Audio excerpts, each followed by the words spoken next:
Hi everyone, Angie here, and today I want to show you how I would color a journal cover. I did a mixed media journal cover not too long ago. This is the one that I did. You can take a look at it from different angles and see all the texture. It's actually got some weight to it because there's a lot of metal in here. But anyway, I've had some questions about how I did this, so I thought I would show you a step-by-step. I'm not going to do this next one exactly the same, but it is going to at least show you the techniques that I used. So let me set that one aside, and first of all, here's another journal, very much like the one that I used in the project, but this one actually, you can see it's got a mess of things on it because I had started doing something else with it that I actually didn't like. So I just kind of scraped and peeled it off. And so I don't like to throw things away. So I thought I would start over again from scratch with this one. So it's basically, excuse me, it's basically just your average binder, but this is a, this has like a brown leather cover to it. So we're gonna have to prime this first. And so I'm gonna just kind of open this up and bend and break up the back of that a little bit. So we're gonna work on both the front and the back. And I'm going to start by placing a couple sheets of paper just behind each cover so that as I'm working, I don't want to get my surface and everything around me to be an absolute mess. So first thing I'm going to do is prep this surface. If I were to just start painting onto this leather cover, it would take the paint, it would dry and everything, and then it would peel off just like you see here. That's kind of what happened when I did it. But you know, I got all that off of there, and now I'm going to start over again. So I'm going to prime it with a gesso. I happen to have a bottle of Liquitex gesso. You can pretty much use any kind of gesso that you want. This is what I had on hand, so this is what I'm going to use. And I'm not real neat about this, so I'm just going to kind of squeeze this around. And just very quickly, I'm going to spread this around.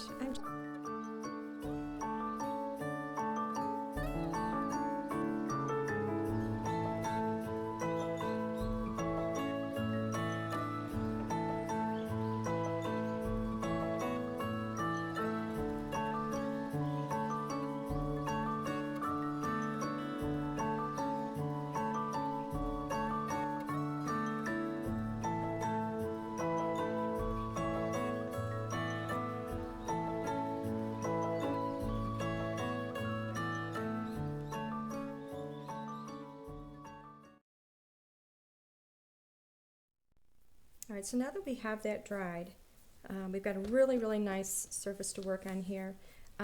My next step is to add some texture to this. I'm actually going to use this Distress Crackle Paint Clear Rock Candy, but this jar, to be honest with you, is so old. It doesn't really crackle that well for me anymore at this point, but it does give me a really, really cool kind of, I don't know, the only word I can think of is gloppy kind of a surface.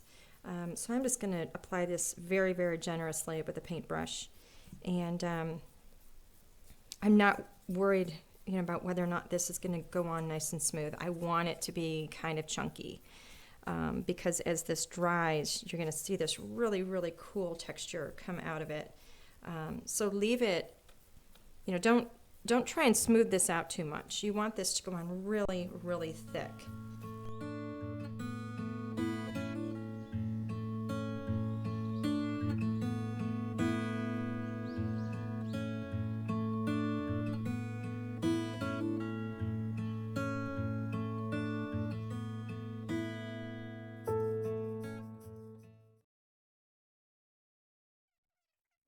We're going to add even more texture. You'll notice as I go through this, I'm all about layering and layering and layering texture.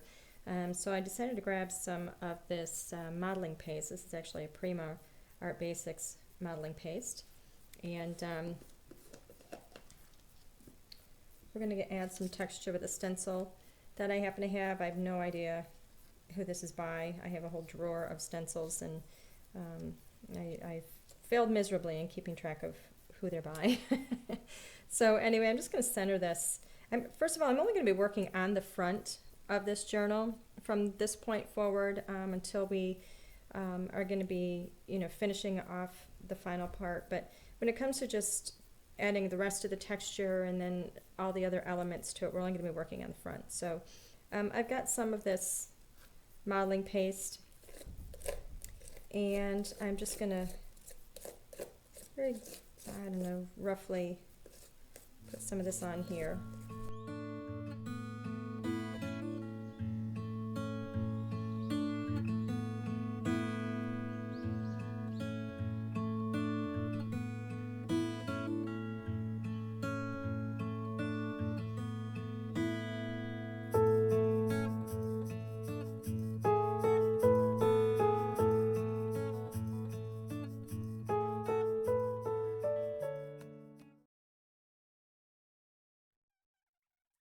Now this is where I just kind of start to really wing it.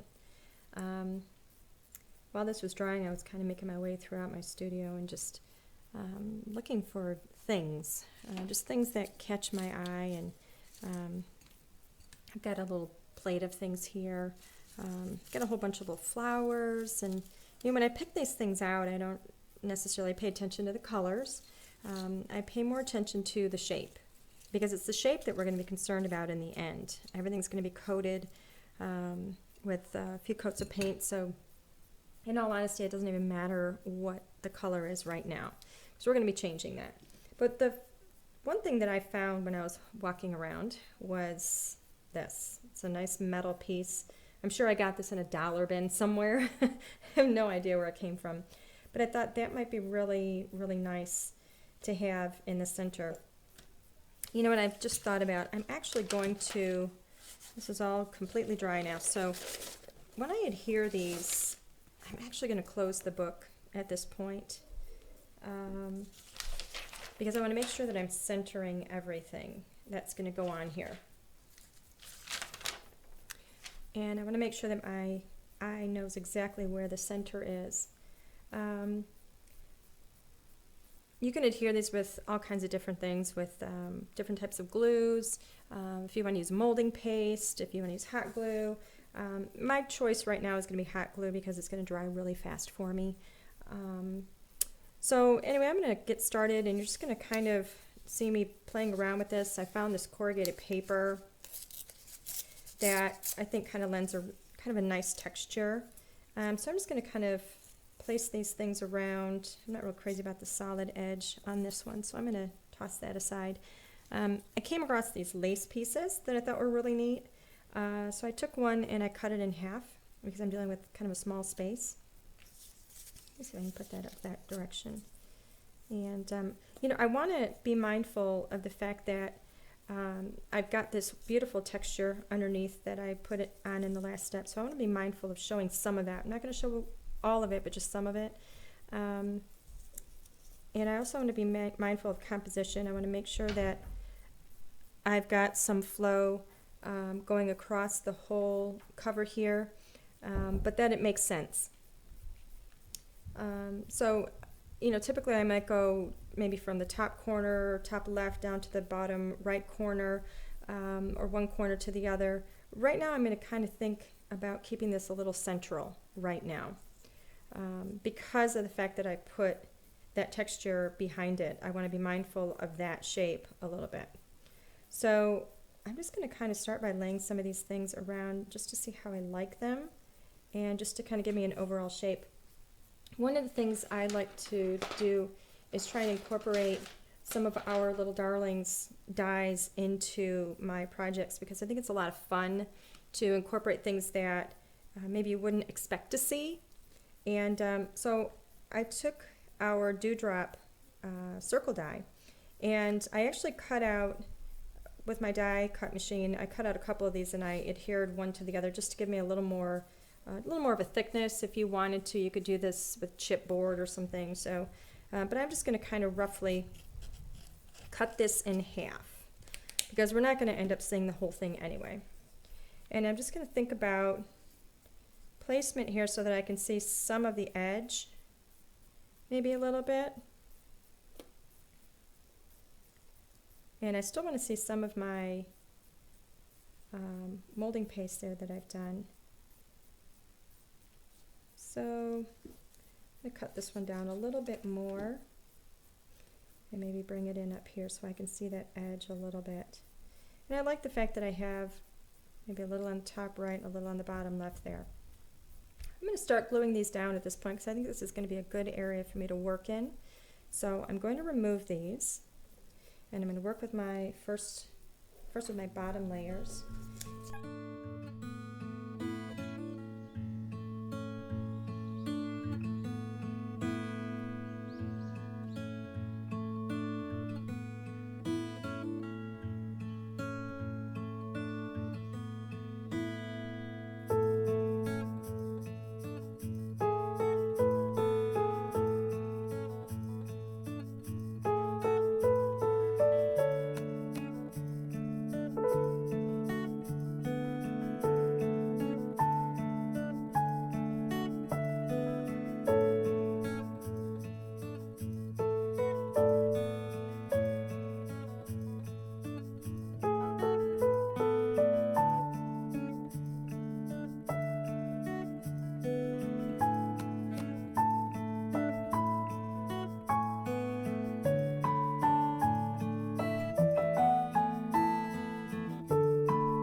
Wipe up my hands a little bit.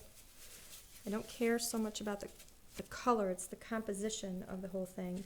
So it's balanced, it's in the center. I can still see some of the texture from the molding paste with the template that I put in there. I've got some beautiful, beautiful lift. See how the height in that? But the composition is central, but I've also pulled the eyes out to the corner with the use of the corner pieces. All right, this is going to take a little bit of time to dry, so we're going to be back in just a little bit. All right, I think we're dry enough now for the next step. I've once again opened the book up and I've placed some paper underneath both the front and the back cover, and we're going to kind of unify this whole thing at this point, and we're going to do that using some of the Prima Art Basics Heavy Gesso in black. I love this stuff. It is it was actually a little maybe a little nervous at first because I thought, oh my gosh, it's black. What am I going to do with it? What all can I do with it? But it actually gives you a fantastic base to work with. So I've got a really soft bristle brush here, and all I'm going to do is start covering everything in this black.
Decided to shine in, so it gives you a really, really great look at how things are coming along here.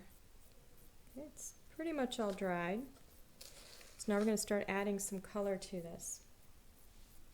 And I've decided to pull some blue and yellow, and I'm going to be using, where is it? Here we go. These are Prima, again, color blooms, and I love these sprays. They're absolutely gorgeous sprays. No idea how well this blue is going to show up on here. This is the darker blue. It's called Cobalt. So we're going to add a few sprays of this. Let me first get a piece of paper towel. I always like to test things a bit.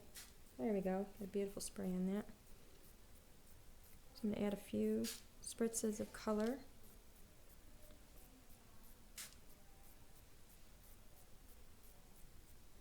Do one right in the middle there, and I'm going to get a few on the back of this as well. Pull back a little bit. Let those dry.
are ready for the last step.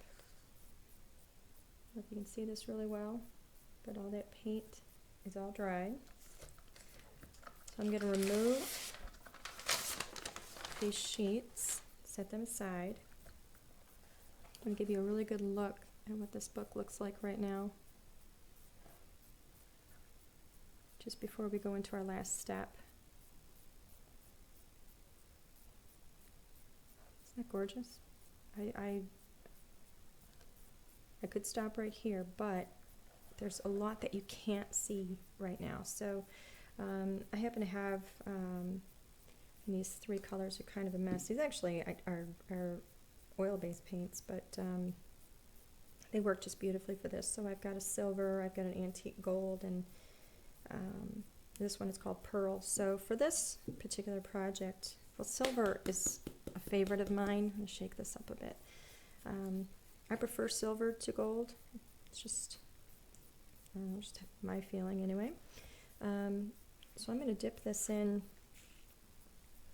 I've got a little bit of a chiseled brush here. I'm just going to dip this in. Let me get a piece of that scrap paper over here because I don't want to have a lot of this paint on here. I just want a little bit. So I have a dry brush, and I'm going to very gently go over the raised areas all over the front and back of this book. And you're going to see, look at the detail come out in that. Look at the difference on that. It is just gorgeous. I'm going to do that all over.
All those gorgeous, gorgeous details.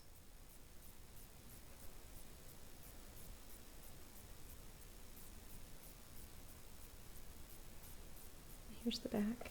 The light's really catching it. So I can turn off one of these lights. There we go. That's a little better.